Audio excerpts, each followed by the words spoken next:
La verdad, para mí fue igual. Entonces no hay diferencia. Al contrario, parecía que me faltaba algo. Fue un día aburrido. Necesitaba adrenalina. Es que uno se acostumbra a su rotina. Porque estava todo muito tranquilo, doutora. Uma sensação de estresse, de pressão, assim, de prova. Eu preciso. Pode mandar. Eu não Está tudo necessito. muito tranquilo no meio acadêmico. Pode mandar. Eu necessito tranquilidade, paz, Confia em mim. Calma, Jéssica. Eu necesito adrenalina.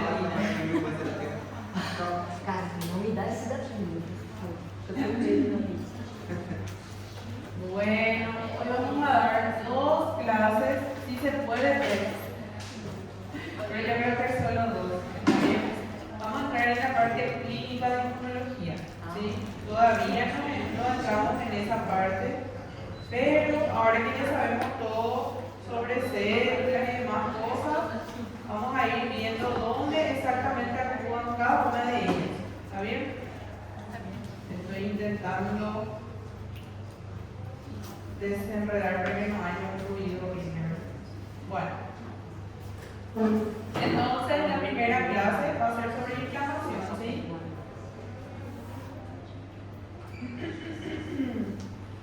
De inflamación, ¿qué es lo que ustedes deben de saber? Que la inflamación normalmente se suele creer que es una respuesta exagerada del cuerpo y una respuesta dañina, o sea que produce daño supuestamente, pero en realidad es algo beneficioso. Se não era para evitar que seja um dano.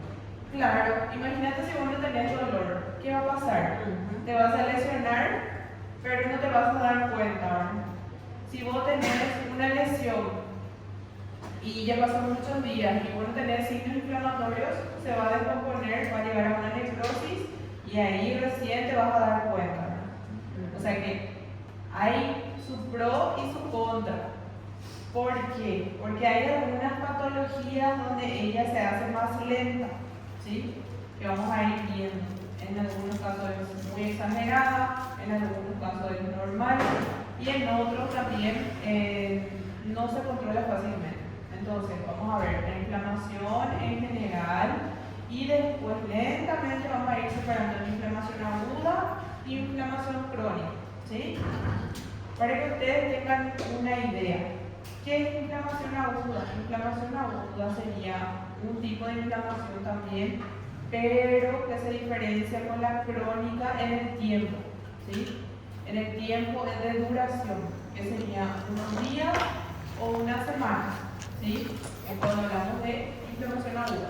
Cuando hablamos de inflamación crónica es mucho más que solamente unos días, puede ser días, meses o años, ¿está bien? Ahora, anteriormente se creía que solamente se dividían en el tiempo, en la relación del tiempo, pero actualmente se sabe que cada una de ellas, que es la inflamación aguda y la crónica, tiene sus propias células que participan en el proceso, ¿sí? Y ahí vamos a ver otra vez al neutrófilo en un equipo y al macrófago y los linfocitos en el otro equipo, ¿sí? Y vamos a ir viendo los detalles que más importan. Ustedes hicieron un trabajo sobre fiebre, ¿verdad? Bueno, no es por hacerlo más o simplemente para hacer un trabajo, no. La fiebre también vamos a ver que está involucrada tanto en la inflamación aguda como en la crónica, ¿sí?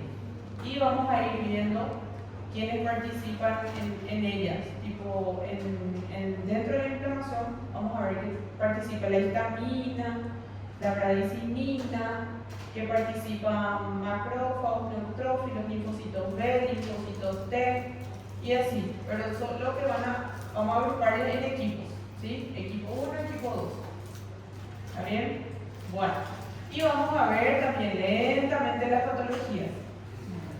No todas, pero vamos a ir entrando en esa parte para que ustedes vayan viendo los casos clínicos.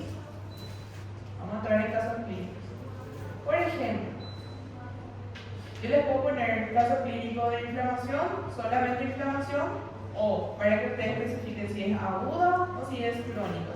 Y cómo van a saber ustedes con los detalles, con el tiempo, con la célula que participa y esas cosas. Entonces, presten atención porque todas las clases que vamos a ver desde hoy tienen relación. Otra vez, así como todas las otras que ya vimos. ¿Sí? Bueno. Entonces, inflamación, una respuesta fundamentalmente protectora en la que el organismo busca eliminar causa de una lesión y también consecuencias de esta. La inflamación es una respuesta de tejidos vascularizados que transportan leucocitos. Acuérdense que cuando ustedes encuentran la palabra leucocitos, automáticamente el cerebro de ustedes debe de relacionar con glóbulos blancos. ¿Cuáles son? Neutrófilos, linfocitos, basófilos, monocitos, ¿está bien? Pero principalmente neutrófilos, ¿sí? Igualito que al principio cuando vimos inmunidad innata, ¿sí? Bueno, ¿y qué más? Moléculas de la defensa del huésped, de la circulación que van a los sitios de infección y lesión celular para eliminar agentes agresores. Si ustedes se fijan en esta imagen de acá, donde tenemos una rodilla inflamada, ¿verdad? Tienen que saber que la inflamación se ve por fuera, donde yo veo que el paciente tiene dolor, en ese caso está agarrando su rodilla y flexiona, ¿verdad? Después, ¿qué más tiene? Tumor, calor y rubor, ¿sí? Bueno, esos signos de la inflamación son tanto de la aguda y de la crónica. En los dos vamos a ver, ¿sí? Bueno, pero también la inflamación no siempre es visible, ¿sí? Puede ser por dentro nada más. ¿Y cómo vamos a ver? Pidiendo un hemograma, ¿sí? Entonces, aunque tanto en vocabulario médico como en el general, el término inflamación da una idea de una reacción perjudicial, o sea que algo que produce daño, pero en realidad se trata de una respuesta protectora de nuestro cuerpo, ¿sí? Y es esencial para la supervivencia. Sirve para librar al huésped, nosotros, de la causa inicial de una lesión celular. Por ejemplo, donde hay microbios, toxinas y de sus consecuencias, ¿sí? Por ejemplo, células y tejidos necróticos. Para evitar que nuestra lesión se necrose, nosotros necesitamos de la inflamación. Eso significa, ¿está bien? Entre los mediadores de la defensa se cuentan con leucocitos fagocíticos, anticuerpos y proteínas de complemento. Esos tres equipos se encuentran dentro de la inflamación, ¿sí? La mayoría de ellos normalmente circulan, siempre están circulando en nuestro cuerpo, en estado de reposo, a través de la sangre, desde la que pueden ser rápidamente reclutados, o sea que hay una invasión, se les llama a ellos, vengan acá y acuden inmediatamente, ¿sí? En cualquier lugar del cuerpo, ¿sí? Bueno, en esta imagen de acá, lo que nosotros podemos observar es que tenemos una herida que fue cicatrizada, por eso se quedó con los bordes más elevados, ¿verdad? Y con el tejido que fue quedándose lentamente más seco. ¿Qué iba a pasar si nosotros no teníamos inflamación? Esta herida que estaba seca y menor iba a ser grande, iba a estar de otra coloración necrótica, probablemente con algunos bichos, ¿verdad? Y iba a ser gigante, ¿verdad? Entonces, gracias a la inflamación, nosotros podemos tener una respuesta protectora a nuestro cuerpo, ¿sí? ¿Qué más ustedes deben de saber? Que cuando nosotros tenemos el sufijo itis o terminación itis, denota inflamación de un órgano, ¿sí? Como en la apendicitis, conjuntivitis o meningitis. Cuando tenemos apendicitis significa apéndice inflamado. conjuntivitis, conjuntiva inflamada, meningitis, meninge inflamada. También tenemos, por ejemplo, la pancreatitis, la hepatitis y otras patologías más, por ejemplo, la laringitis, rinofaringitis, ¿verdad? Que sería la laringitis es una complicación de la gripe y la gripe sería la rinofaringitis, ¿entiendes? Bueno, resumen, sin la inflamación, las infecciones quedarían sin control, las heridas nunca cicatrizarían y los tejidos lesionados podrían sufrir heridas supurativas permanentes.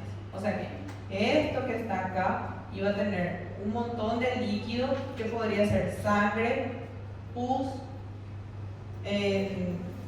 más sangre, ¿sí?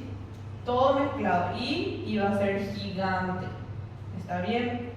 Además de eso, esta imagen que está acá, creo que nosotros ya vimos con ustedes, pero no terminamos. ¿No? Ah, bueno. Entonces tenemos, este es el apéndice normal. Miren un poco, parece un dedito chiquitito, ¿verdad? Este es el apéndice simple o catarral. Esta imagen, parecida a esta imagen, está en el libro de histología de Ross y describe cada una de las fases, ¿sí? Esta es la simple o catarral, esta es la flemonosa o fibrinosa, perdón. Esta es la gangrenosa y esta última es la perforada. ¿Cuál es el objetivo de la inflamación? Avisar de que hay un órgano que está funcionando de forma exagerada o reaccionando de forma exagerada. En este caso, el apéndice normal, en su luz, dentro de él no tiene nada, ¿sí? Y es la terminación del intestino grueso. Cuando nosotros, por ejemplo, comemos frutas con semillas o semechis, ¿verdad? Se puede quedar incrustado ahí, se cierra la luz y se inflama. Eso es lo que lleva a una simple catarral que si no se resuelve a tiempo queda perforada, ¿sí? Cuando ese apéndice se perfora, ¿qué sucede? La materia fecal se derrama dentro del peritoneo, o sea, la cavidad abdominal, y eso se llama una peritonitis, ¿sí? ¿Y qué hay que hacer? Entrar en cirugía urgente, o si no se puede perder el paciente, ¿sí? Cuando ustedes entren en una cirugía de peritonitis, les cuento que nunca se van a olvidar del olor. Sí. Es muy fuerte, se queda impregnado por la ropa, ¿sí? Traspasa la piel. Y así. Sí, también, una curiosidad, si ustedes piensan así, es un ejemplo de siempre. La gente siempre quiere saber por qué cuando nosotros comemos milio, comemos y sale de la misma forma, ¿verdad? Eso también puede producir una apendicitis. Y también puede ser un fecalito, o sea, la persona quiere hacer el número 2, se aguanta y el pedazo de popó se queda incrustado ahí, se puede producir una apendicitis. Por eso nunca se aguante para hacer pipí y popó. Sí o sí tiene que ir al baño. ¿Está bien? No, en la orina, por ejemplo, puede ser una infección por aguantarse la orina. La vejiga tiene una capacidad de hasta 350 cc o ml. Si nosotros, eso ya es una urgencia miccional. Si yo, por ejemplo, para que tengan una idea, manejo con la vejiga llena y sufro un accidente, mi vejiga va a reventar. ¿Está bien? Entonces siempre hay que vaciar, nunca dejar lleno, ¿sí? ¿Y qué pasa con esa vejiga llena? Sufre un reflujo. El uréter vuelve a tener un reflujo igualito que cuando tenemos el estómago lleno. Hay un reflujo y esa orina contaminada produce una infección urinaria, ya sea baja, media o alta. ¿Está bien? Bueno, entonces ya saben, no hay que aguantarse ni el número 1 ni el número 2. Bueno, en esta parte de la diapositiva nosotros tenemos un resumen de lo que nosotros ya vimos hasta P1 o parcial 1, ¿sí? Que sería hasta el número 3. Lo que nosotros vamos a ver ahora en P2 sería número 4 y número 5, ¿sí? Para que tengan una idea de cómo más o menos sería lo de inflamación, ¿sí? Ahora, pasos de la reacción inflamatoria. La reacción inflamatoria típica se desarrolla a través de una serie de pasos secuenciales, o sea que debe cumplir una secuencia. Los 3 primeros ustedes ya conocen de memoria porque ya repetimos varias veces. Número 1, reconocimiento del agente nocivo, el agente que va a producir el daño, que es el estímulo inicial de la inflamación, cuando nosotros sufrimos una invasión, ¿sí? El número 2 sería el reclutamiento de leucocitos y proteínas plasmáticas en los tejidos. Número 3, eliminación del estímulo para la inflamación, que depende principalmente de células fagocíticas que ingieren y destruyen microbios y células muertas. ¿Cuál es esa célula fagocítica que ingiere y destruye microbios y células muertas? Macrófagos. Y en esta parte, o sea, desde inflamación en adelante vamos a ver un montón de macrófagos y vamos a agregarle más 2 funciones nuevas. ¿Está bien? Que yo pregunto siempre en el examen. El número 4, la regulación de la respuesta es muy importante para terminación de reacción cuando ha cumplido su propósito. Desde ahí vamos a ir viendo cómo exactamente actúa la inflamación en nuestro interior, ¿sí? Y después tenemos la reparación, que consiste en una serie de procesos también que curan el tejido dañado, ¿sí? En esta imagen de acá, lo que nosotros ya conocemos, teníamos endotelio, ¿verdad? O sea, sería piel, ¿verdad?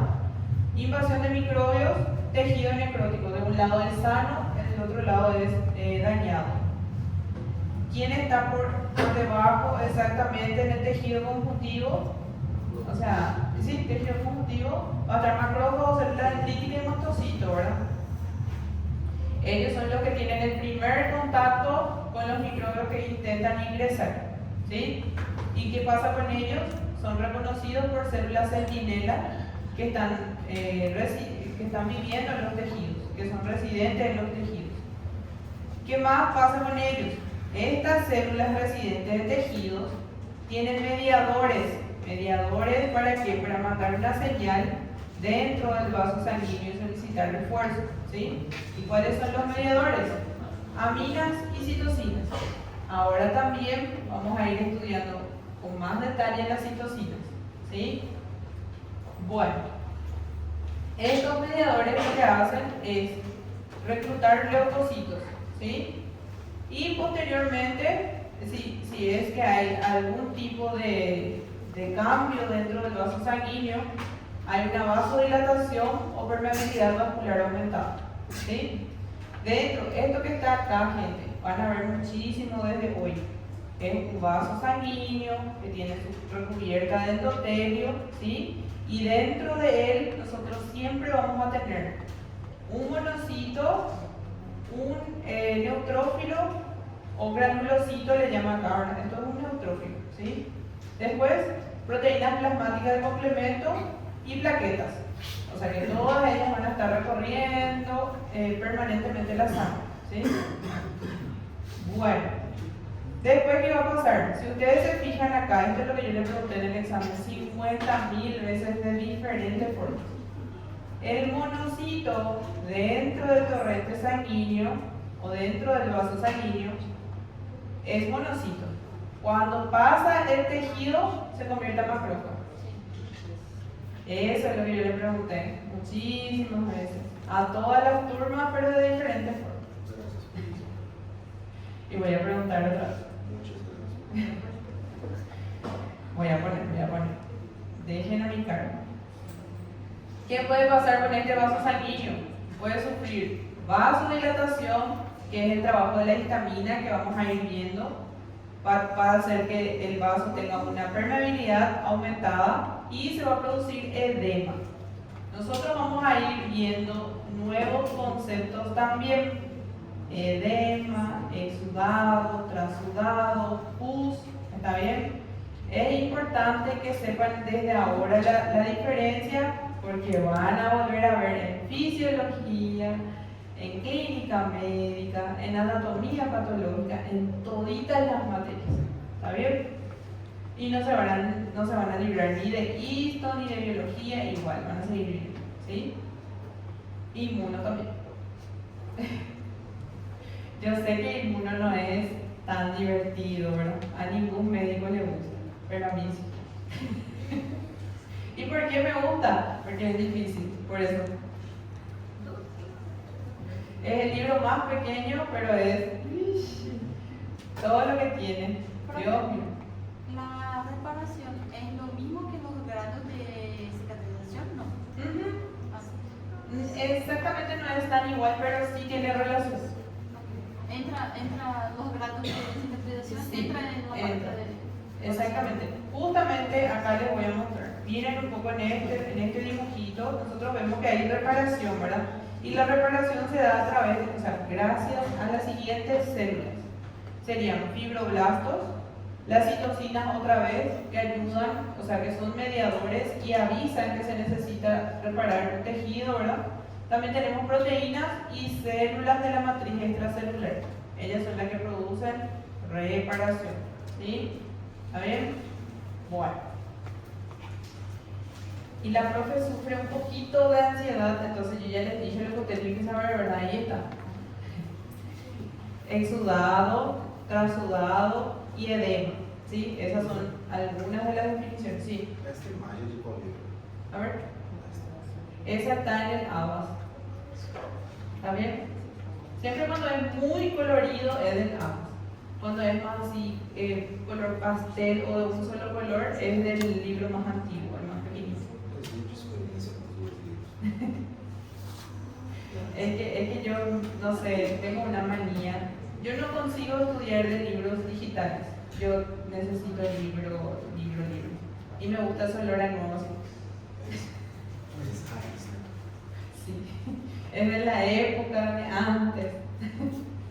Bueno, entonces, exudado nada más es el filtrado del plasma que contiene líquido y proteínas, ¿sí? Pero las proteínas son de alta densidad y se produce por aumento de permeabilidad del vaso. No se preocupen, enseguida les muestro y va a ser más fácil. ¿Sí? Sí. Marcano Maya. Pero mi examen de recuperatorio fue diferente. Ella vio, Jessica vio, pero no era difícil, pero era Não, pero era perigoso. Não fiz, tá? No, ella me ayudó para organizar. Bueno, después de trasudado, ¿qué hay? Ultrafiltrado del plasma, hay baja densidad de proteínas, por ejemplo la albúmina, y se produce por diferencia de presión osmótica. Vamos a ver que hay una presión osmótica y una presión osmótica. En teoría las dos deben estar equilibradas, pero cuando hay un desequilibrio ya se arma un desastre. ¿Está bien? Después, ¿qué más? Tenemos la definición edema, que es acumulación de líquido en el espacio intersticial, que puede ser un transudado o un exudado. Antes de proseguir, yo necesito de que ustedes escuchen con atención. Edema no es lo mismo que tumor, ¿sí? Bueno, ¿por qué? Porque me preguntaron y mezclaron todito la idea y no es igual. El tumor es una inflamación del tejido, ¿sí? Aumenta el tamaño, pero si ustedes tocan, no tiene líquido, ¿sí? Exactamente. Ahora, el edema sí tiene líquido, ¿ok? Y cuando tenemos una lesión con edema, solemos solicitar ecografía de partes blandas para poder ver cuánto de líquido tiene y si es necesario drenar, ¿sí? Ecografía de partes blandas. Eso suele pasar mucho con los abscesos o celulitis, ¿verdad? Que parece una celulitis, pero después se convierte en una pelota así y hay que drenar. ¿Está bien? Bueno. Después tenemos también la definición pus, que es un exudado inflamatorio, ¿sí? Que es purulento, rico en leucocitos, principalmente ¿qué tipo de leucocitos? Neutrófilos, ¿sí? Por eso es que antes, cuando nosotros vimos esta imagen por primera vez, yo les había dicho que esto era un cementerio de neutrófilos. ¿Está bien? Esto que está acá. Cuando ustedes miren esta imagen, si se fijan aquí, es la antigua que vimos hace muchísimo ya, que es piel, que tiene un área infectada, dentro de ella tiene pus acumulado y bacterias entre ellas, ¿sí? En esta imagen de acá tenemos otra definición nueva que es empiema. Empiema es acumulación de pus dentro de una cavidad serosa, o sea que es pus dentro de la pleura, ¿sí? Si ustedes recuerdan, nosotros tenemos dos tipos de pleura en el pulmón. Tenemos la visceral y la parietal. ¿Para qué sirve la pleura? Para que cuando nosotros respiremos y nuestro pulmón se expanda, no sufra fricción y no se lesione, ¿sí? Entonces, ¿qué pasa? Cuando hay acumulación de líquido, sería un derrame pleural, ¿verdad? Pero específicamente, ¿qué es? Pus. Y ese término se llama empiema, o sea, pus dentro de la pleura sería. ¿Está bien? Siempre que nosotros tengamos un derrame dentro de una cavidad serosa, no necesariamente dentro del pulmón nomás, puede ser en otro lugar, tenemos un exudado. ¿Está bien? Exudado. Entonces, empiema es un tipo de derrame pleural. Ajá. Hay otros. Sí, hay otros. Puede ser, el derrame pleural puede ser pus, puede ser sangre, puede ser agua, puede ser también aire, simplemente depende. O sea, no es un derrame si es aire, pero tenemos, ¿cómo se dice? Entonces, Lesiones. Qualquer derrame es acúmulo de líquido. Sí, exactamente. Empiema es solo en el pulmón. Cualquier Sí. solo Solo en el pulmón es el término empiema, que sería pus dentro de la pleura. ¿Está bien? Eso van a ver mucho en clínica médica y en neumología. Allá en el noveno, décimo semestre, por ahí. Falta poco ya. Así, ustedes piscan y ya van a estar ahí. Cuando es en otro órgano, ¿cómo se llama? ¿Cómo? Cuando es en otro órgano, ¿cómo se llama? Por ejemplo, en un peritario del corazón, ¿hay algo así? Sería, tiene otro nombre. No, pericarditis, por ejemplo, sería acumulación, o sea, inflamación de pericardios. Ahora, como vamos a ver, solamente pulsando, ¿verdad? Y lo mismo pasa en el pulmón. Derrame es derrame hasta pulsar y ver qué sale. Ahí le cambiamos el tema, o sea, el nombre. Si es pus, es un empiema. Si es sangre, es un hemotórax, ¿verdad? Y así. ¿Está bien? Si es agua, hidrotórax. Y así va cambiando la terminología. ¿Y qué es hidrotórax? Acumulación de pus también. Dos nombres para lo mismo. Sí, pero más bien es un empiema. Empiema en general sería acumulación de pus en cualquier cavidad serosa. Piotórax, acumulación de pus dentro de la pleura también. ¿Está bien? En cualquier cavidad del tórax. Sí, señor. O sea, que empiema no es específicamente solo para el pulmón. Exactamente. Ahí. Ahora Entendi. pronto. Perdão, desculpa. Bueno, acá gente, miren un poco de esta imagen, por favor. Esto es un vaso sanguíneo normal, ¿sí?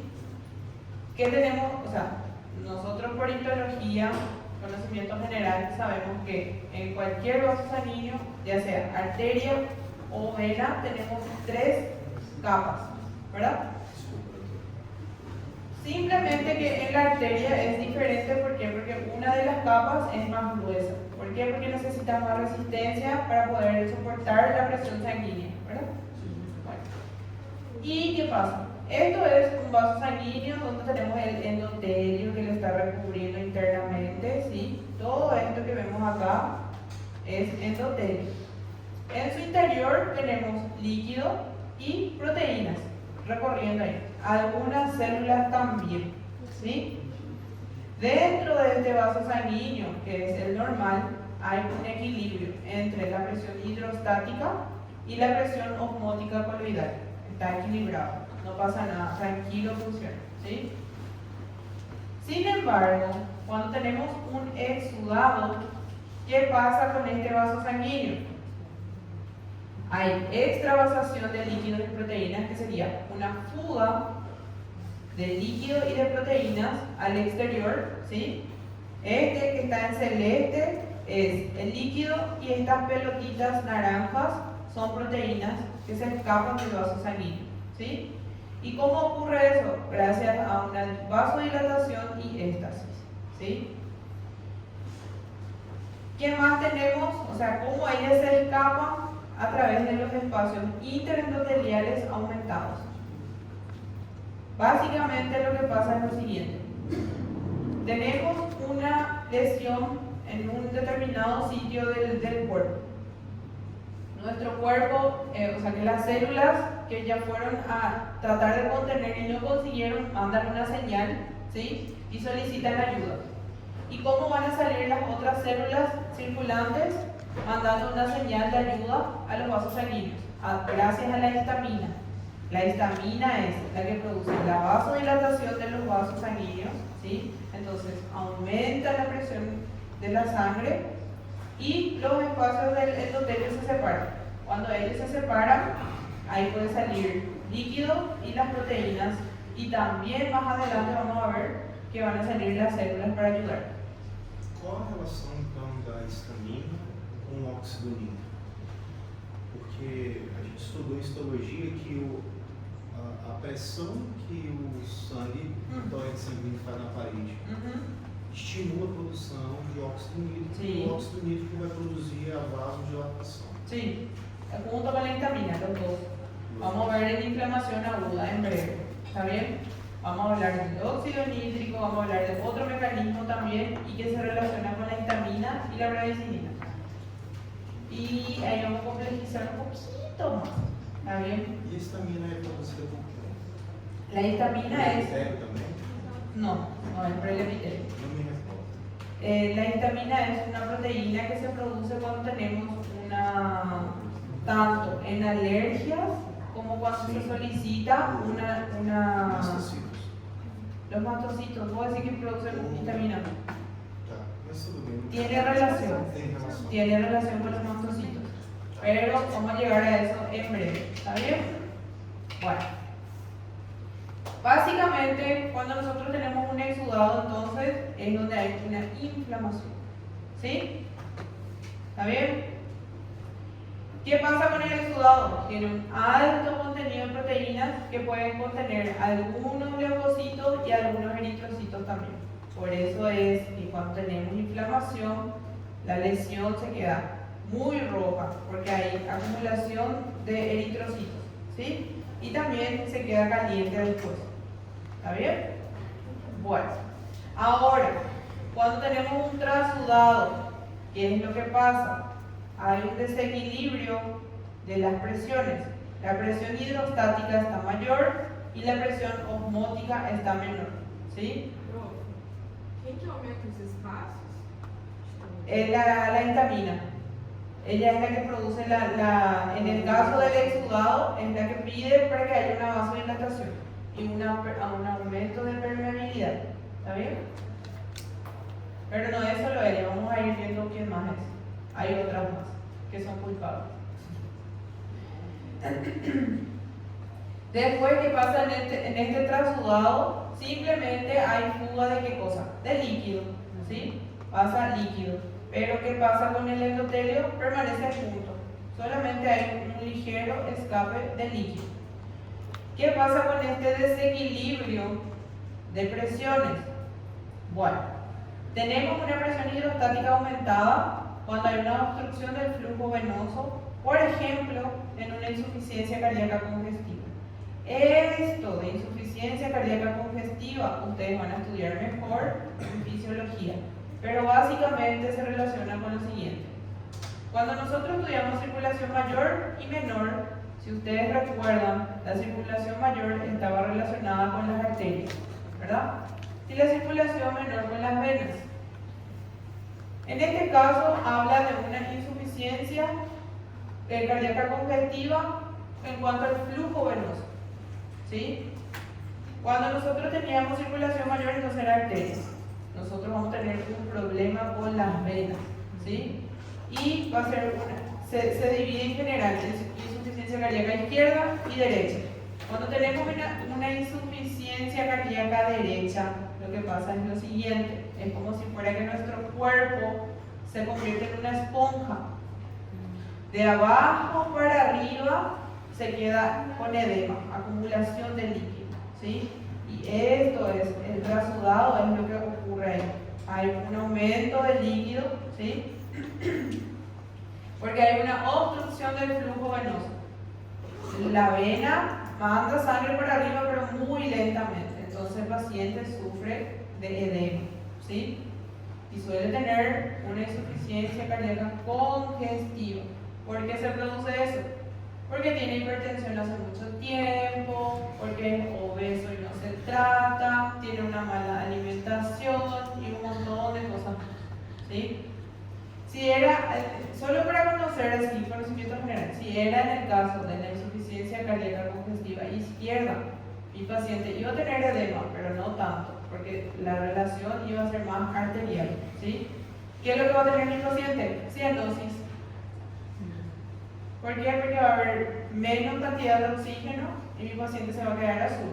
Puede quedarse azul en el rostro, alrededor de la boca, manos y pies, ¿sí? ¿Por qué? Porque va a tener menos cantidad de oxígeno. ¿Ok? Para que ustedes sepan más si se estudia en fisiología también. A mí me encantaba esa parte.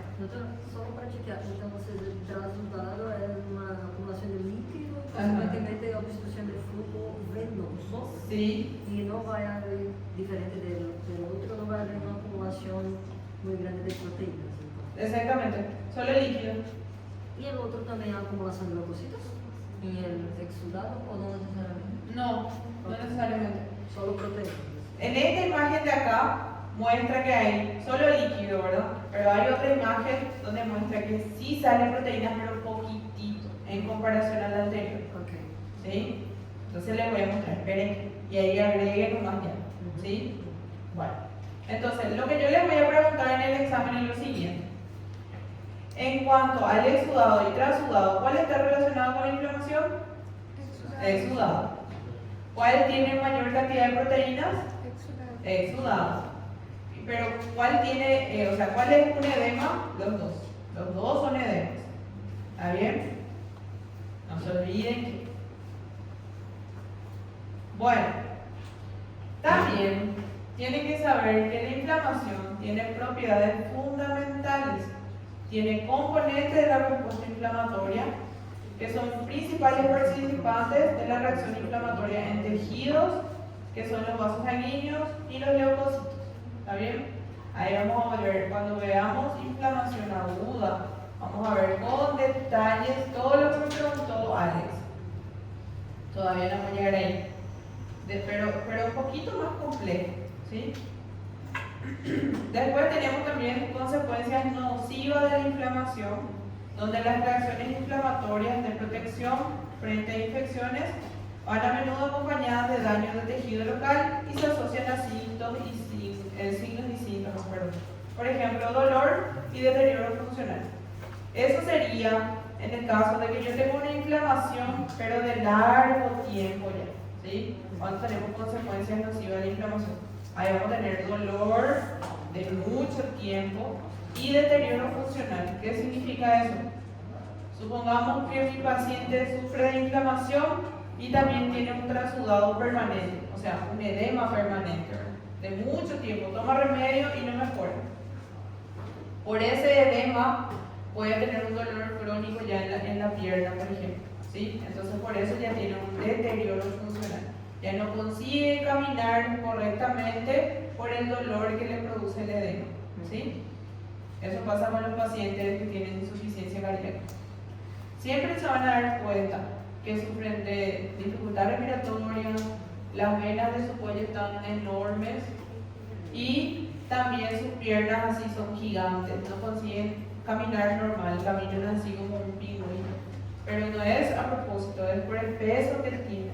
Doutora, eu me acordei de uma pessoa, pacientes diabéticos também? Sí. Los diabéticos, principalmente los mal controlados, ¿verdad? Sí. Bueno, después también tenemos inflamación local y sistémica, eso ustedes ya saben, que es lo que nosotros vemos a simple vista, ¿verdad? Tenemos los mediadores de inflamación, que son reacciones vasculares y celulares, reacciones de los vasos y de las células a la inflamación, que son desencadenadas por factores solubles, ¿sí? Y producidos por diversas células o derivados de proteínas plasmáticas. Me preguntó Alex de dónde derivaba la histamina. Y puede ser de los mastocitos, pero no recuerdo exactamente de cuál así específico, pero sí tiene relación, ¿está bien? Y son generados o activadas en respuesta a un estímulo inflamatorio, ¿sí? Después tenemos la inflamación aguda y crónica, que como les había spoileado antes de empezar, originalmente la diferencia entre inflamación aguda y crónica creían que era solamente en la duración de la reacción, por el tiempo, pero no es solo el tiempo, ahora se estudió más. Y ahora acá menciona, aunque ahora se sabe que se diferencian en varios aspectos. Vamos a ver una tablita donde muestra así un resumen general de cómo se diferencia. ¿Está bien? La inflamación aguda es una respuesta rápida, a menudo es autolimitada, ¿sí?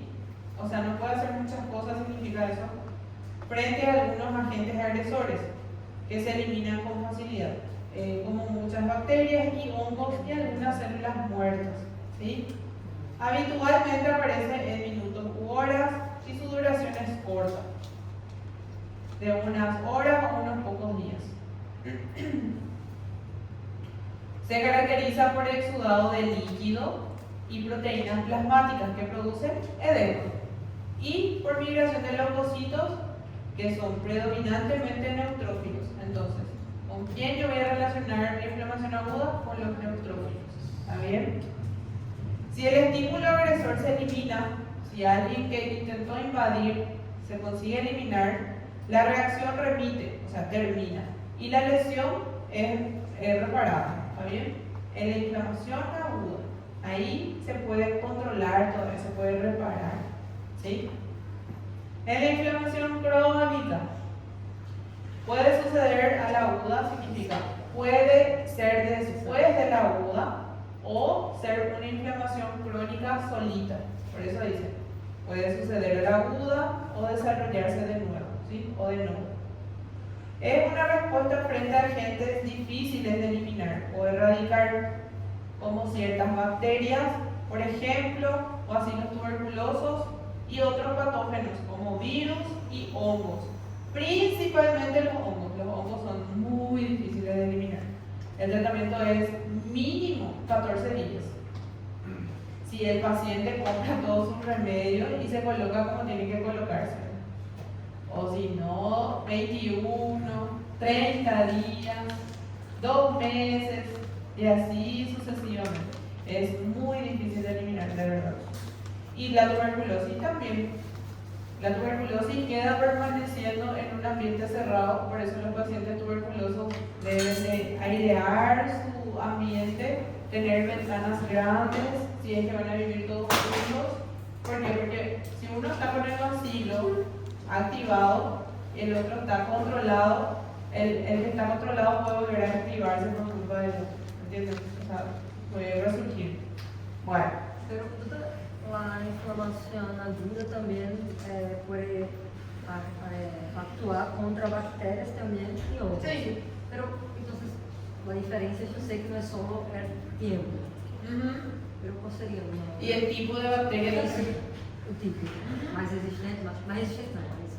Sí, más potente, la verdad. Y sí, más resistente. Una bacteria muy difícil de eliminar para mí es el Staphylococcus aureus, que suele producir los abscesos. Absceso axilar, inguinal, en cualquier parte del cuerpo. Si una persona tiene un absceso o un forúnculo, lo que sea, ¿verdad? Termina ese, aparece en otro lado.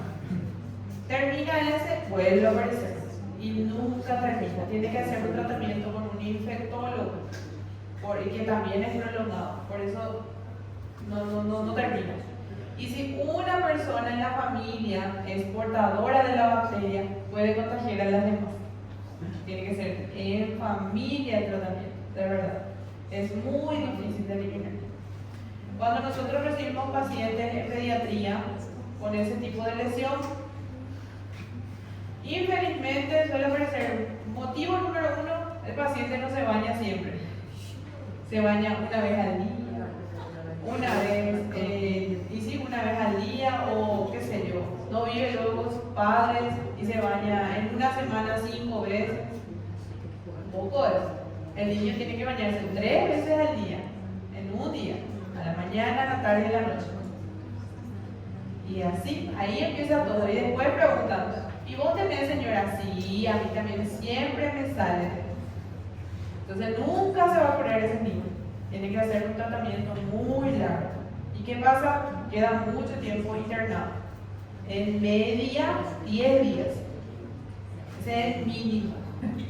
Si es que la mamá cumple todo el tratamiento también. Y así. Después, ¿qué más? Tenemos inflamación crónica, ¿verdad? Que es más duradera, justamente, y se asocia a mayor grado de destrucción y de cicatrización tisular, o sea, cicatriz en el tejido, que produce una fibrosis, lo que me preguntó la compañera, ¿sí? Aquí, esta es la tablita de la que yo le estaba hablando al principio. Tenemos características de inflamación aguda y la crónica.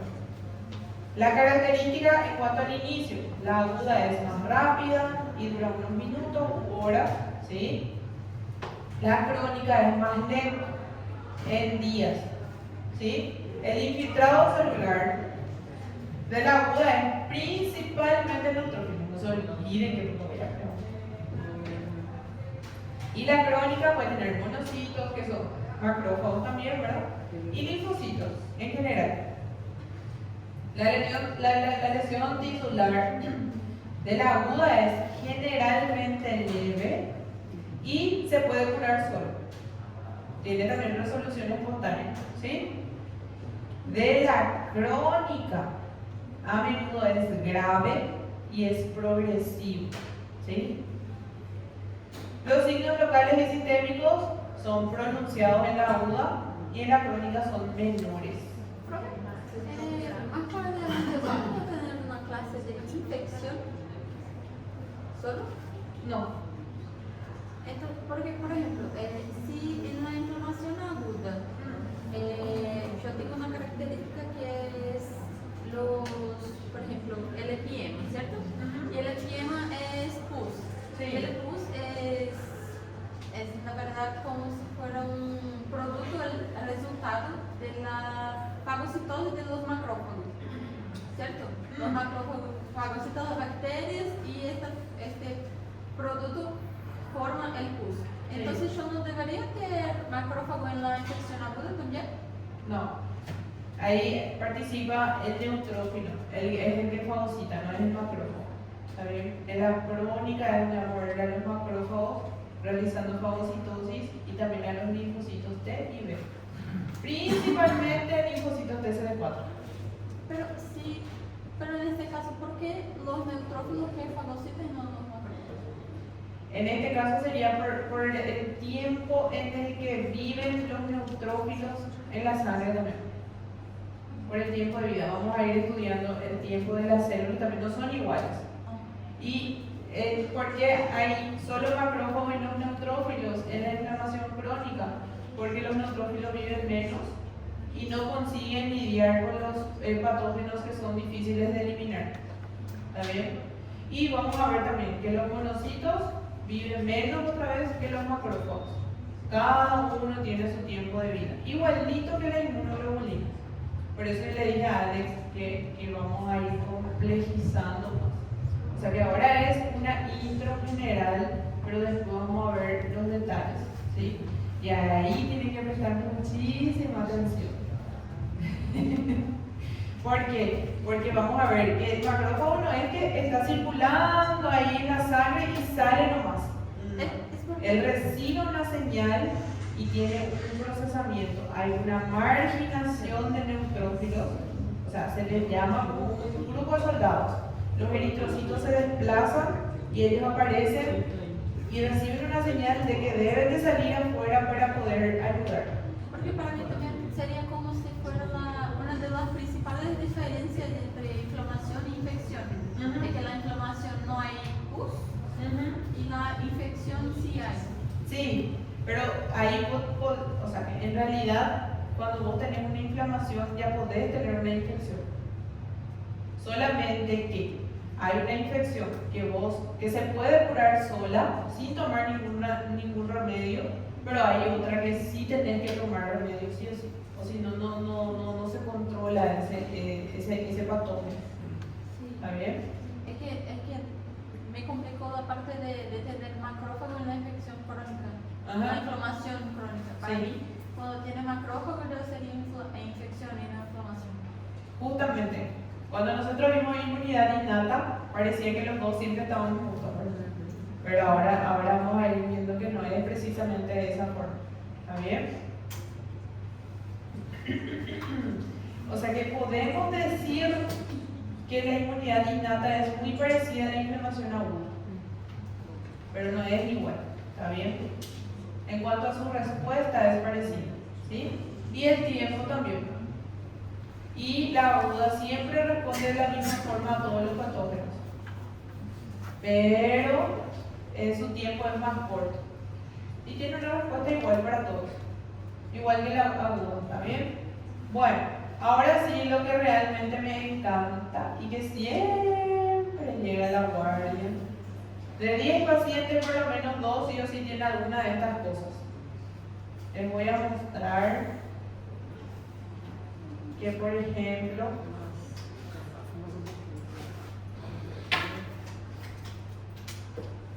acá tenemos una lesión que es peribucal, ¿verdad?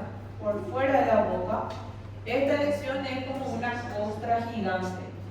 Es una infección bacteriana que es producida tanto, depende de la edad del paciente, la verdad, puede ser por un Staphylococcus aureus o un Streptococcus pyogenes, ¿sí? ¿Y qué pasa con este paciente? Tiene este tipo de lesión en varias partes del cuerpo, muy dolorosa. Cuando intenta comer, abre la boca y se parte, es como una quemadura. Y cuesta muchísimo para que se cure. Sería como una complicación, la verdad. Esta que está acá también es otro tipo de, se llama impétigo. Si quieren buscar, pueden mirar. Esta que está acá es más frecuente en niños grandes, la que produce costras. En los bebés suele producir ampollas, ¿sí? Son ampollas que parecen quemaduras que se suelen explotar y después se queda así como una costrita, ¿sí? Esta que está acá también es de este tipo, pero puede ser combinada. Puede ser costrosa y ampollosa, los dos. Duele muchísimo y da mucha fiebre también. ¿Cómo se cura? Antibiótico. Esta lesión de acá es en el tórax de un chico adolescente, ¿sí? Son lesiones umbilicadas que empiezan siempre en la parte del miembro superior, específicamente en el cuello, en el pecho, ¿sí? Varicela, catapora, ¿sí? Que no necesariamente van a tener solo los chicos, nosotros también podemos tener, solo que en adultos es diferente su clínica, ¿sí? Pueden ser las lesiones más grandes, más dolorosas, puede aparecer en una región del cuerpo nomás, puede aparecer hasta en las orejas, cuero cabelludo, en todas partes. planta de las manos y planta de los pies, que si nosotros rascamos, se sobreinfecta.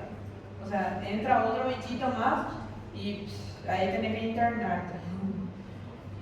Y después, esta que está acá es una celulitis, ¿sí? Es una celulitis, pero sin puerta de entrada. ¿Qué significa eso? Que es una celulitis que apareció por una microlesión, vamos a decirle. Tipo, la señora se golpeó o le picó un bichito y después de unos días empezó a crecer su rostro, ¿sí? Cuando nosotros decimos que tiene una puerta de entrada, puede ser posterior a una lesión, ¿sí? Esta celulitis es en el rostro. La celulitis puede aparecer en el rostro, en el pecho, en los glúteos, en el brazo, en las piernas, en diferentes partes del cuerpo.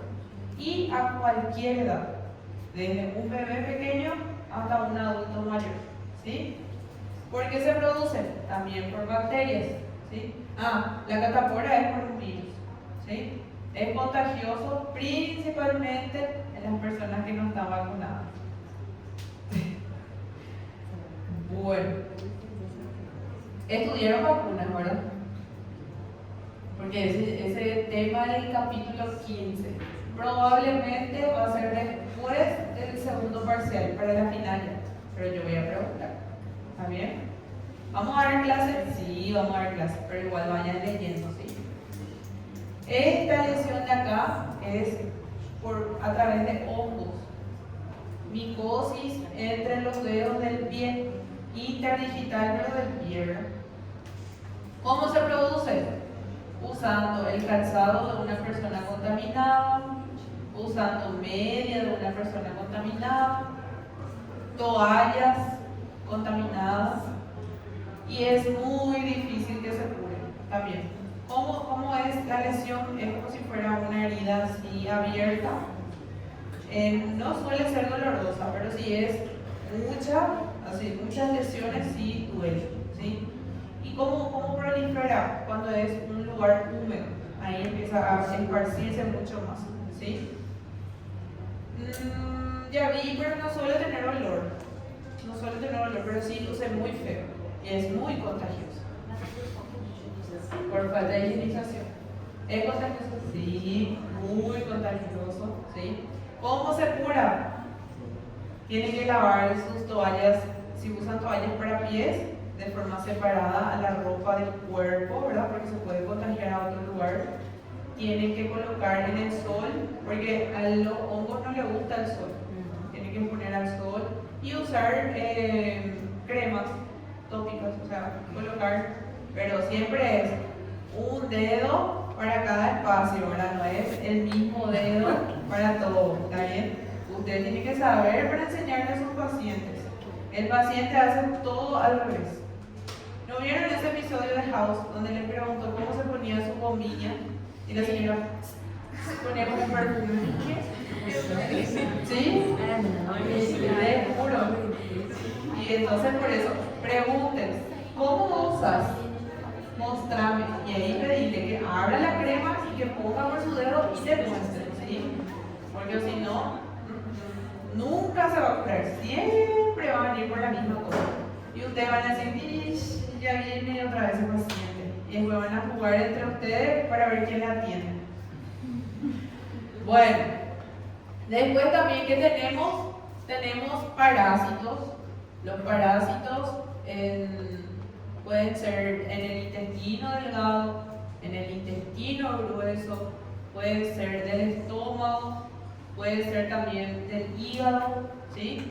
En el hígado, por ejemplo, tenemos el parásito que se llama fasciola. La fasciola es un parásito que ustedes van a estudiar en microbiología cuando vean que se contaminó por un legumbre mal lavado, por una verdura mal lavada, ¿sí?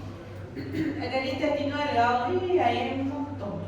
Professora, qual que é a forma correta de tomar o antiparasitário? Tipo assim, de quanto tempo a gente... Depende, ¿qué parásito, por ejemplo? Para tener una idea. Não sei, porque falam que a gente tem que tomar, né, o antiparasitário de tempos em tempos, mas quanto tempo e qual a maneira que Y se suele tomar, o sea, nosotros acá utilizamos de manera común. Hay Vendasol, Mebendazol, así todo el mundo toma sí o sí, ¿verdad? Hay algunas en niños que suele ser una sola dosis, ¿verdad? Y que después de un tiempo hay que repetir, porque tipo no hay mejoría, por así decirlo. O el paciente se hizo el análisis y se encontró que tiene mucha cantidad de parásitos, ¿verdad? Ese puede ser una dosis, puede ser 5 ampollitas así bebibles, que son para 5 días y después de una semana se repite el tratamiento. Depende del parásito, ¿sí? Y después también hay el Xaropis o jarabe. El Xaropi que yo conozco se llama nitazoxamida, su droga, ¿verdad? Ese es como una bazuca, se toma 3 días, pero es cada 12 horas. Ese es muy bueno.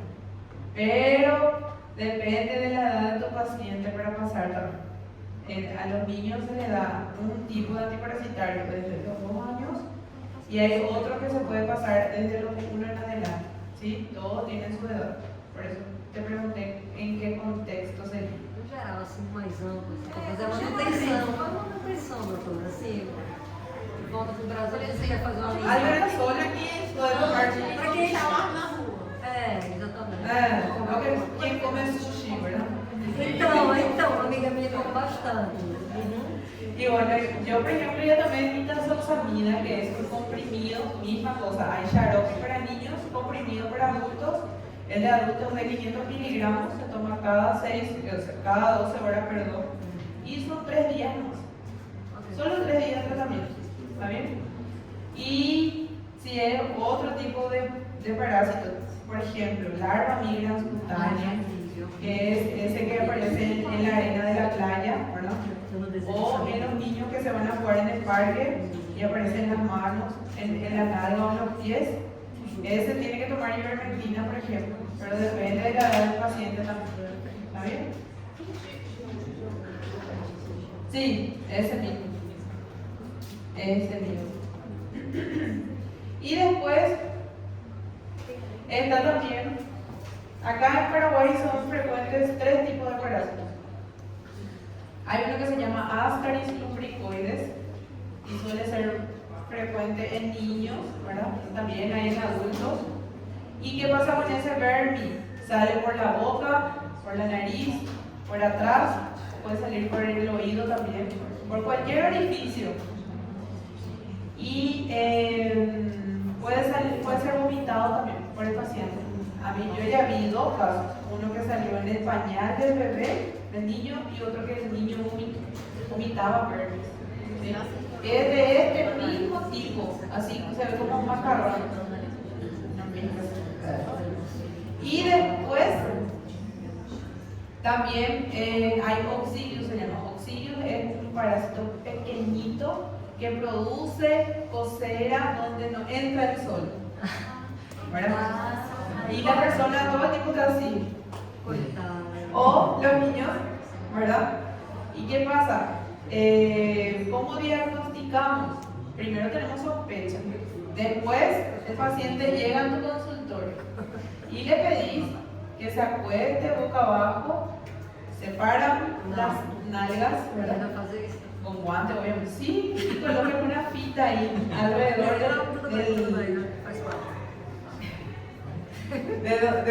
ya saben dónde, ¿verdad? Y ahí se coloca en una superficie y se mira, ¿verdad?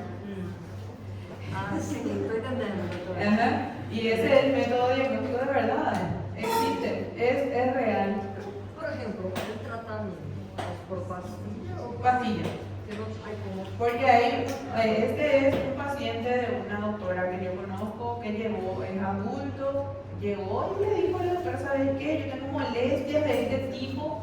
Y le dijo, date la vuelta, vamos a revisar. Y el muchacho se dijo, y se fue con su novia en la consulta, los dos.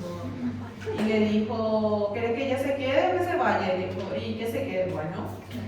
Y ella le revisó, ¿verdad? Mejor, porque si no le puede decir, fui acosado o algo, ¿verdad? Entonces, le revisó al paciente y le dijo, mira, esto es lo que vos tenés. Y es contagioso, tienen que tratarse los dos. ¿Por qué? Porque puede ingresar en otros lugares, ¿verdad?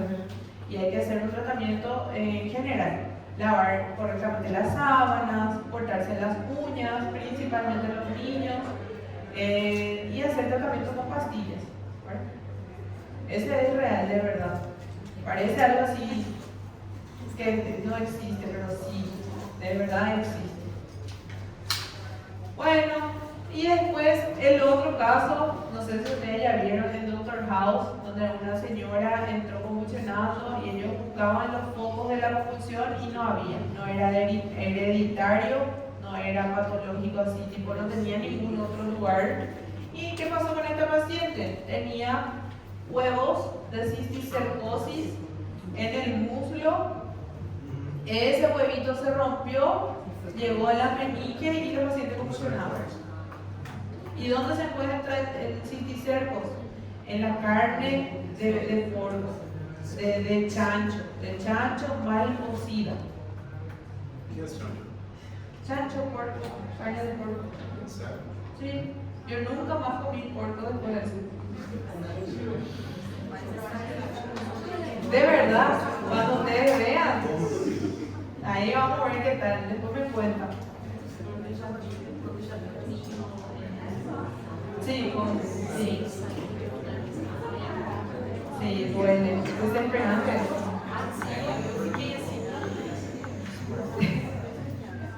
Después, ¿qué más? Tenemos causas de la inflamación, ¿sí? Tenemos reacciones inflamatorias que son desencadenadas por diversos estímulos. Tenemos principalmente la necrosis tisular, que induce inflamación con independencia de la causa de la muerte celular. Este tipo de necrosis en los miembros superiores suele aparecer cuando, por ejemplo, el paciente tiene quemadura por electrofusión, ¿sí? Fue electrocutado, tocó un cable o algo por el estilo y sufrió quemaduras en los miembros superiores. Así mismo se ve en real.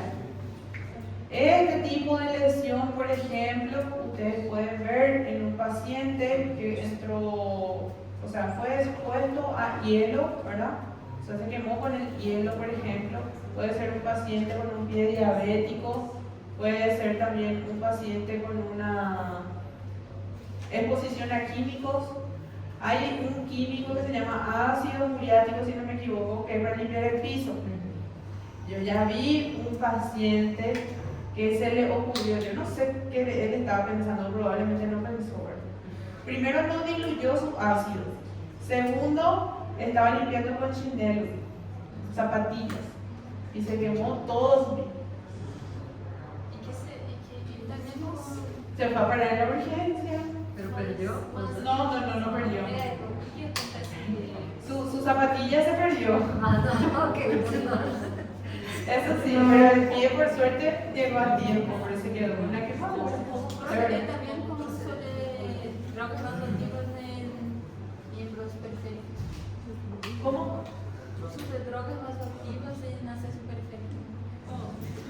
Hace vasoconstricción de los miembros y con eso evoluye para atrocianosis.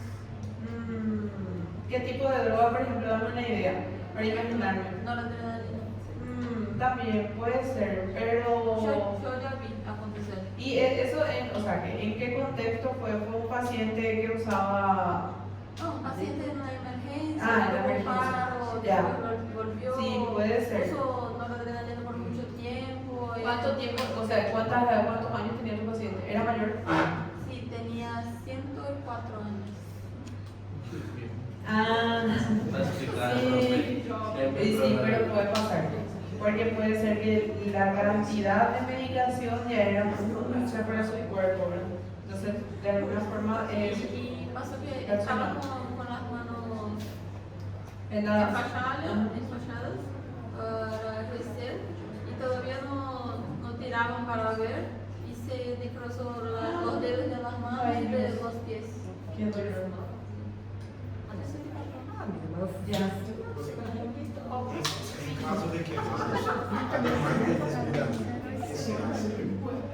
Y se le deja internado por mucho tiempo. No necesariamente se usa antibiótico, depende del caso. porque se suele usar más antibiótico tópico en forma de crema, ¿sí? Que suele venir de forma individual, que es la brandicindina, o también la sulfadiazina de plata. Ese es un anestésico reparador de tejidos que se considera que tiene un porcentaje pequeño de un tipo de antibiótico. Que é internado, mesmo que seja uma região pequena? No. Depende del tipo de quemadura, de la superficie corporal, sí, el porcentaje de superficie corporal que se quemó y del lugar donde se quemó. Cuanto más cerca de los genitales, por ejemplo, es muy peligroso.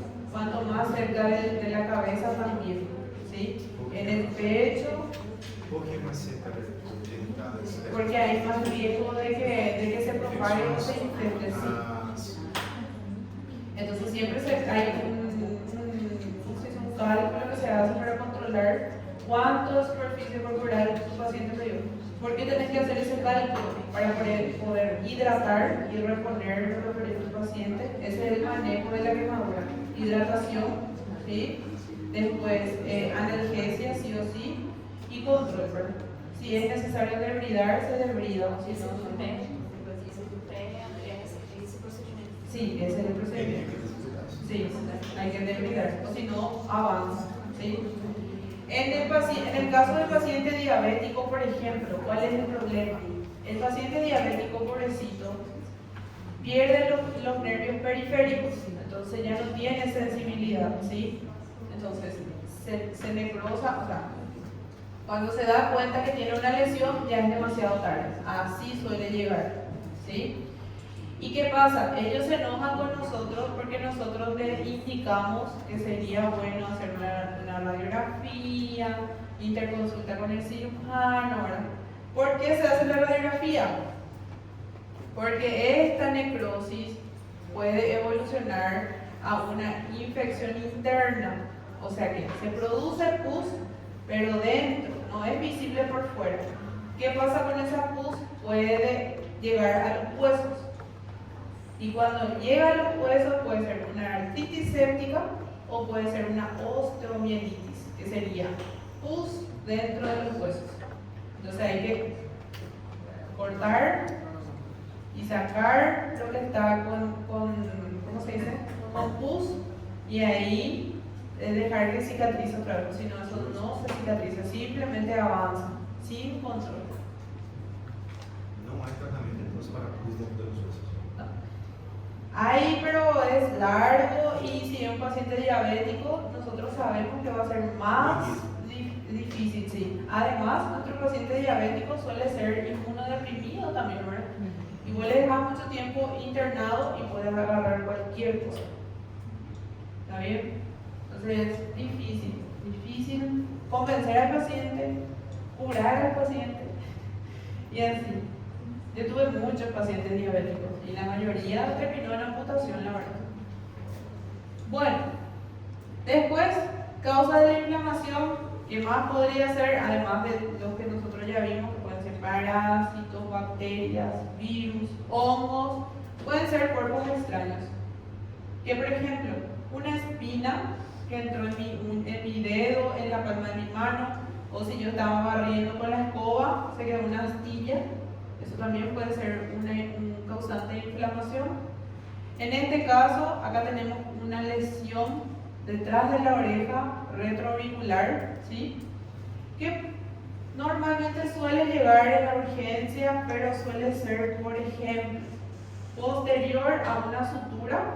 O sea que el paciente se cortó la cabeza con algo, se le suturó. ¿Qué pasa? El hilo es muy parecido al color del cabello. Entonces se mezcla, y al sacar el hilo no se sacó completamente y puede llegar a quedarse así. ¿Por qué? Porque el cuerpo intenta expulsar el hilo, o sea, rechaza, intenta expulsar el hilo y no consigue, entonces produce colección de pus para intentar sacar el cuerpo extraño. Simple, se saca, o sea, primero el tratamiento antibiótico, después se saca con una aguja, se hace un campo, se pone yodo, se punza y se saca el cuerpo extraño, terminó. Se cierra o se deja abierto, que se cicatrice por segunda intención, ¿sí? Y tratamiento antibiótico hasta completar ciertos días. ¿Para qué? Para evitar una sobreinfección, ya que va a ser una herida abierta. ¿Verdad? Y eso. Puede ser entonces astillas, suciedad, suturas, ¿sí? Que causan inflamación por sí mismo o por producir una lesión tisular traumática o transportar algunos microorganismos, ¿sí? Las espinas, por ejemplo, pueden tener bacterias, parásitos que no son visibles a simple vista, ¿verdad? Pueden ser también hongos. Por eso siempre cuando una persona se clava con una espina, un clavo, hay que hacer antitetánica. ¿Está bien? Porque si no la herida nunca se cura. Y el último que me encanta es este tipo de reacción. Porque siempre que me llega mi guardia, siempre llega. Siempre. Ya me llegó por comer, ¿cómo se llama? Lingüiza, chocolate, sin chorizo.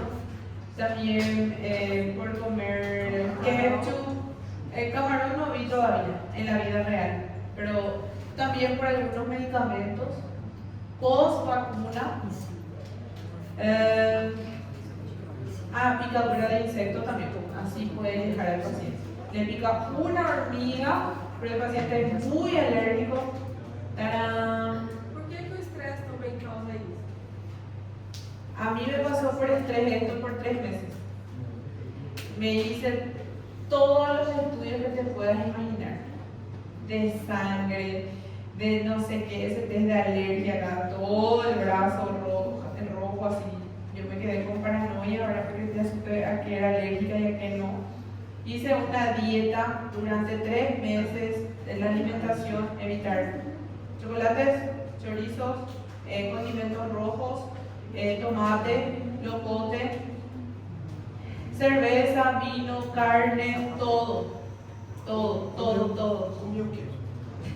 Manzana, lechuga. Sí, todo así, era, no sé, cada semana tenía que dejar de lado un alimento y era una lista gigante. Y lentamente iba incorporando, sí. Sinceramente no sé cómo responder tu pregunta porque yo también busqué todo el motivo en mí misma y no había un foco. Pero sí, era época de examen. Yo estaba muy estresada porque tenía que rendir bioquímica y era oral y eran 2 bolillas. Una vos no acertabas, aplazado, y era la tercera mesa. Era mi última oportunidad. Entonces yo me estresé mucho y empezaron a aparecer en todas partes del cuerpo. Tenía en mi cara, en el tórax, en el abdomen, en los miembros, piernas. Tem que dar uma questões emocionais. Probablemente, sí, ahí también. Quando eu trabalhava, eu tive burnout. Sí, Eu tive burnout e aconteceu comigo, pero era como hematomas. Y yo fui a la terapia y la psicóloga dije que era una reacción de somatización del cuerpo. Sí.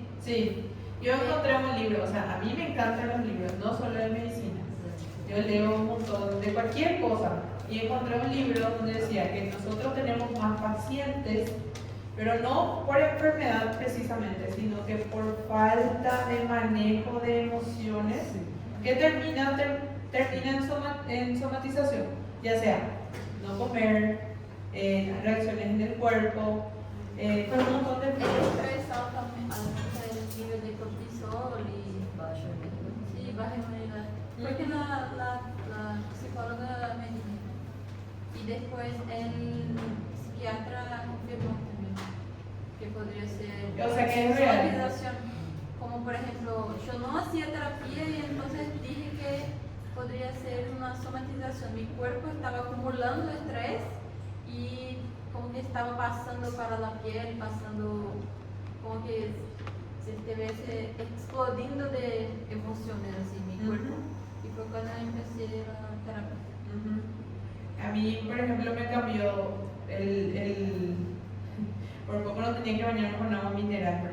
tenía que usar una crema muy cara, un jabón específico, es dejar los cosméticos que antes usaba, porque como vos decís, la dermatitis atópica también, o sea, ellos sospechaban que era una dermatitis atópica, pero no, era una reacción alérgica por estrés.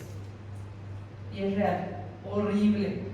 Encima hacía calor, era verano, yo rascaba y crecía.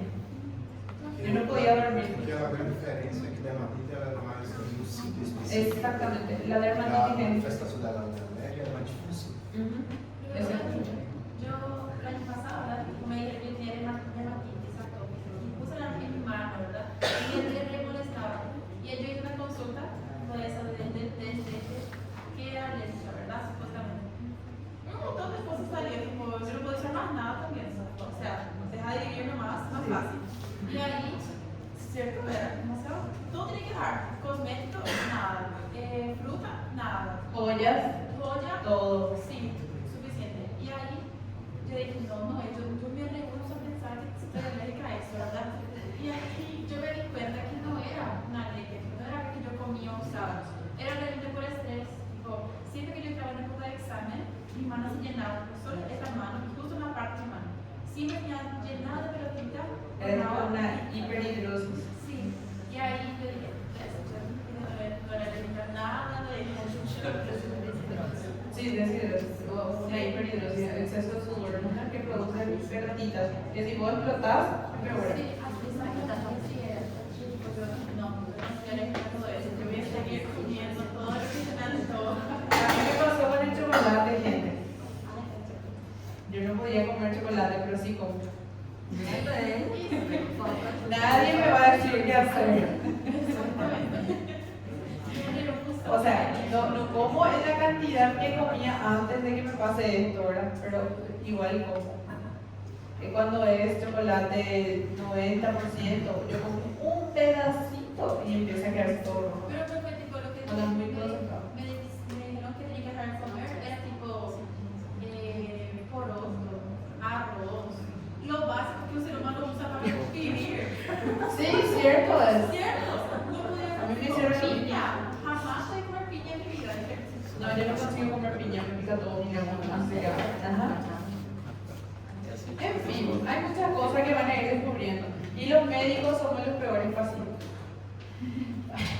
A mí me pasó que me dieron tratamiento antibiótico, supuestamente 1 gramo de un antibiótico específico por cada 8 horas, o sea, 3 veces al día, 1 gramo. ¿Y qué pasó? Yo tomaba, pero después era tan fuerte que yo ya tenía ganas de vomitar, sí. Entonces yo solita, médica, dejé cada 12 horas, ¿verdad? Tomé por más días, pero dejé cada 12 horas, igual me curé. Estoy acá viva, no me pasó nada. ¿Sabes qué es peor? Trabajar como psiquiatra, por ejemplo. Ellos enchem as pessoas de medicação e tá todo mundo zumbi e segue vai. Sí, hay de todo, la verdad. A mí, mis pacientes se enojan porque yo no doy muchos remedios. Pero yo le digo, ¿para qué? No necesitas. Y hay otro que le dice, no, toma es para no sé qué. Y... En fin, gasta mucha plata, pero no mejora. Entonces, depende, ahí ya queda a criterio de cada uno qué tipo de médico van a ser. ¿Sí? Bueno, después, ¿qué más tenemos? Reconocimiento de microbios y células dañadas, ¿verdad? Reconocimiento de componentes o sustancias microbianas son liberadas por células dañadas, que es el paso inicial en las reacciones inflamatorias. O sea que la propia célula dañada es la que libera el microbio, ¿sí? Y ahí empieza la inflamación. Diversos receptores celulares y proteínas circulantes son capaces de reconocer microbios y productos causantes de potencial daño celular. ¿Para qué? Para estimular otra vez la inflamación. Acá está el favorito de todos.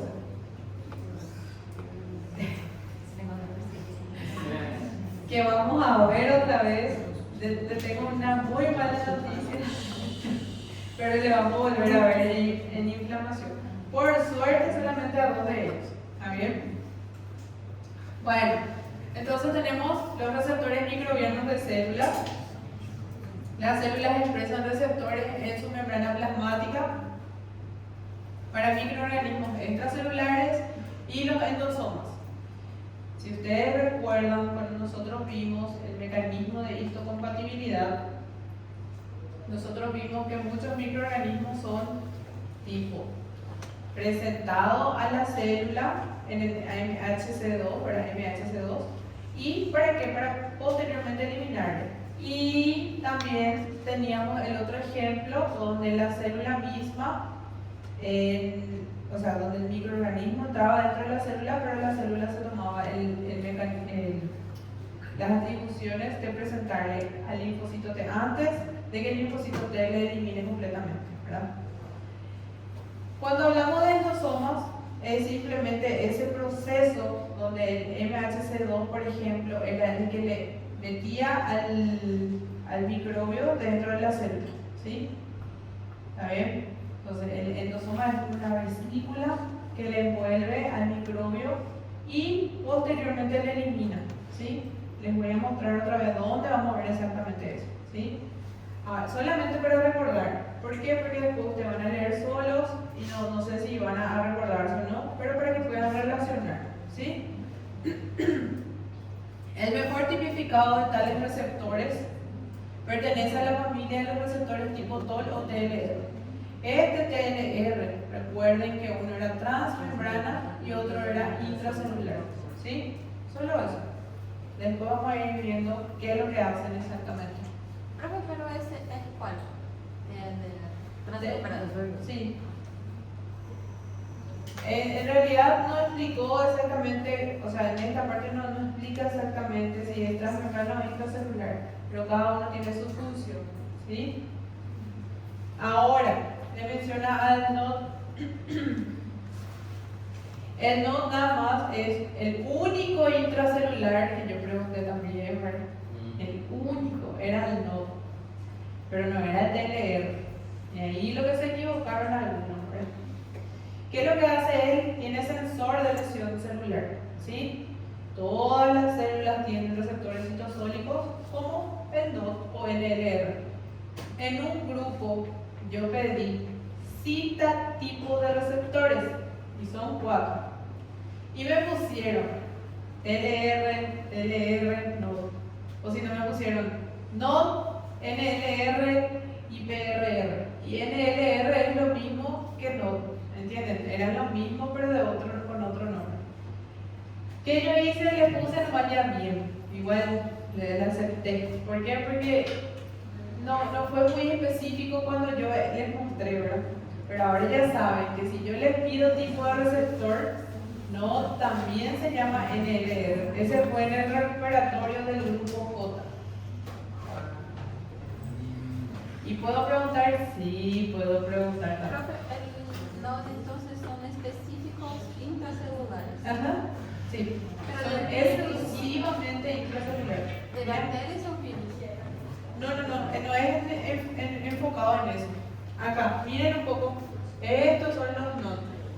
Yo siempre les dije que si ustedes decoraban el dibujito iba a ser más fácil para responder en el examen. Aí, no caso, você pediu 4 exemplos, né? No, solo 3 días. Qual outro? TLR? Sí, sí. Seria TLR. PRR y podría, si ese chico me colocaba TLR intracelular o TLR transmembrana iba a ser más correcto, ¿verdad? Pero él simplemente puso TLR y TLR, ¿verdad? Y yo supuse que él se refería a eso, entonces le considero. Entonces es PRR, TLR Ajá. y No. NLR. O no. ¿Está bien? Bueno. Después también tenemos reconocimiento, o sea, la misma cosa, el mismo capítulo todavía, donde hay otros receptores implicados en la inflamación. Además de reconocer directamente a los microbios, tenemos numerosos leucocitos que expresan los fragmentos FC de los anticuerpos y las proteínas de complemento. Cuando nosotros hablamos del fragmento FC, ¿se acuerdan del dibujo del anticuerpo que tenía 2 cadenas ligeras, 2 cadenas pesadas tenía un fragmento que se une al anticuerpo y uno que se unía al complemento. ¿Se acuerdan? ¿No? Les voy a mostrar acá. No soy muy buena dibujando, pero es para recordar nada más. Este era la fracción que se une al anticuerpo, FAP le llamaba el libro, y el FC, o el que se une al complemento. Para que ustedes recuerden, esto es un anticuerpo. ¿Está bien? Y este era el que tenía 2 cadenas ligeras y 2 cadenas pesadas. Una era fija y otra era variable. ¿Sí? Eso también pregunté en uno de los exámenes. ¿Cómo estaba compuesto el anticuerpo? Y yo puse 2 cadenas ligeras, una sola cadena pesada, 4 cadenas ligeras y ninguna pesada, y así más o menos era el examen. Simplemente era eso. ¿Está bien? Y no era para escribir, era para marcar. ¿Y cómo iban a saber? Leyendo todo el material, solo leyendo, sin decorar. ¿Está bien? Bueno. ¿Qué más tienen que saber? Que estos receptores reconocen microorganismos que están recubiertos por anticuerpos y el complemento, o sea, el proceso de revestimiento que se llama ozonización. Ozonización vamos a ver en varios procesos, pero este es acá. Miren un poco esta imagen. Profe, perdón, antes que avance, ¿qué es FC? FC es el fragmento que se une con el complemento. Y el FAP, Es- se une al anticuerpo. Ese está en la clase número 3 de antígenos y anticuerpos. ¿Está bien? Bueno, esto es la ozonización demostrada de otra forma, pero es la misma cosa que vimos anteriormente, pero con dibujitos obviamente. Tenemos un microorganismo que es la pelotita roja y los anticuerpos que son el Y invertido. ¿Qué es lo que hacen estas pelotitas? Son reconocidas por los anticuerpos les reconocen y le encapsulan, ¿sí? ¿Y qué hacen? Le marcan para presentarle al macrófago, ¿sí? El macrófago reconoce al anticuerpo y luego empieza a fagocitarle para posteriormente destruirle. Eso es la ozonización, es marcar al microorganismo y presentar al macrófago. ¿Sí? Vamos a ver otro tipo de ozonización, o sea, más adelante. ¿Está bien? Otro ejemplo de lo que quiero decir, no era otro tipo de ozonización, otro ejemplo de ozonización. El favorito de todos. Esto es todo teoría, así que la verdad, yo les voy a mostrar, pero no vamos a profundizar todavía. Después cuando terminemos información crónica, sí, pero ahora mismo no. Solo para recordar y para que tengan en cuenta algunos detalles. Tenemos proteínas circulantes, el sistema de complemento reacciona contra microbios y produce mediadores de inflamación. Hasta ahí todo bien. Hasta donde nosotros estudiamos fue aquí, solo esta versión. Prácticamente solo hablamos de la ozonización de bacterias. En breve, cuando empecemos inflamación aguda, vamos a hablar de la quimiotaxis de leucocitos. Ahí van a saber a qué nos referimos cuando decimos quimiotaxis de leucocitos, ¿sí? Y más adelante en la lisis de células vamos a ir estudiando cómo ocurre exactamente, ¿sí? Pero, ¿qué significa eso? Vamos a ir mencionando otra vez las otras partes del complemento para que ustedes vayan sabiendo cómo funciona exactamente y dónde participa la inflamación, ¿sí? Bueno, simplemente para recordar que teníamos 3 vías de activación. La clásica era activada por quién. Punto voy a llamar la lista.